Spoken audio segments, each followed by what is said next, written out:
Okay sir, one more question. Prabhas గారు చాలా మందికి ప్రమోషన్స్లో హెల్ప్ చేస్తూ ఉంటారు. సో మీరు కూడా రాజాసాబ్ టైంలో ఒక ఇంటర్వ్యూ హోస్ట్ చేశారు. సో ఈ సినిమాకి ప్రభాస్ గారి కంట్రిబ్యూషన్ ఎలా ఉండబోతుంది? అంటే మనోడి పేరు సుమంత్ ప్రభాస్. సో ఆబ్వియస్లీ నేను ప్రామిస్ చేసిన సరే ఖచ్చితంగా కల్పిస్తాను, పెద్ద ఫ్యాన్.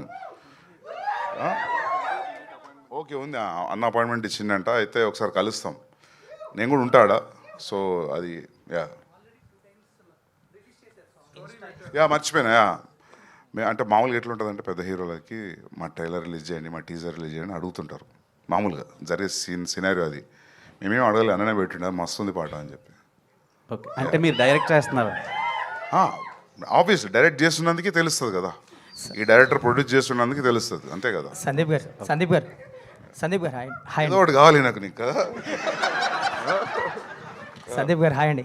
యాక్చువల్లీ మీరు ఎప్పుడు సీరియస్ మోడ్లో ఉంటారు ఇంటర్వ్యూస్లో కానీ అన్నిట్లో. ఒక చిన్న ఒక ఇంటర్వ్యూలో కూడా ప్రణయ్ గారిని ఒక లుక్ ఇస్తారు, సీరియస్ లుక్. అది వైరల్, ఇప్పటికీ వైరల్ అవుతుంటుంది.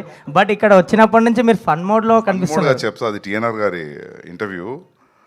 అదా ఏమైందంటారో నాకు బాగా గుర్తు. ఆ ఫ్యాన్ పిచ్చి పిచ్చి సౌండ్ చేస్తుంది. ఆ సౌండ్ ఎక్కడ రికార్డ్ అయితేనే ఫ్యాన్ బంద్ చేశారు వాళ్ళు. మొత్తం వెనక కుర్తా దడుస్తుంది. ఆ చికాకులు, నా చికాకులు ఇట్లా చూసేసరికి మీకు ఏదో అనిపించింది, అందులో ఏం లేదు. మేబీ అది ఇప్పటికీ అంటే చాలా మెయిన్స్లో గట్రా కనిపిస్తుంటాయి. అన్నింటి మస్తు భయం ఉంది, నాకంటే పెద్ద అట్లాంటిది ఏం లేదు.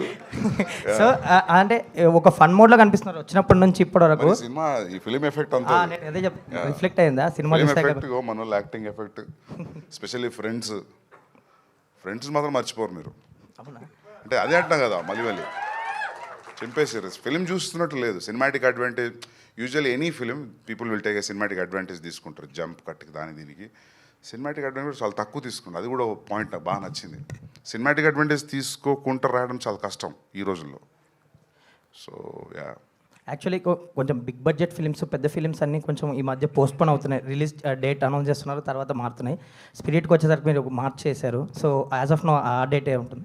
ఉంటుంది. So no changes sir? ఏది ఇట్లా అవుతున్నారు అందరు? ఉంటుంది చూడు, అంటే మేము అందుకే వేసుకున్నాం కదా ఉత్తరేసింది. నీ డౌట్ ఏంటి అసలు? అంటే కొన్ని పోస్ట్పోన్మెంట్లు అవుతున్నాయి కదా చాలా big films. So as of now ఎలా ఉంది షెడ్యూల్ అని? ఎప్పుడు బాగానే ఉంది. అంటే నేను మస్తు 50 days చేసినాము, ఇంకో 65 days ఉంది. Will be done. టైంకి వస్తాం. All the very best for you. Thanks అండి, thank you. Sandeep, same continuation to the same thing. అంటే like you mention date, okay March 5th ఖచ్చితంగా వస్తామని చెప్పేసి. But you have a great respect for Rajamouli garu, and ఆయనది కూడా same ఏప్రిల్కే వస్తుంది వారణాసి అనే cinema. So రెండు కూడా almost 1000 crore compatible films. So ఆ ఫిలిం ఇంకా పెద్దదండి. అదే, సో ఆ 1 month గ్యాప్ అనేది సరిపోతుంది అనుకుంటున్నారా? ఆ టికెటింగ్ విండో కానీ, లేదంటే ఆ బిజినెస్ పాకెట్కి కానీ?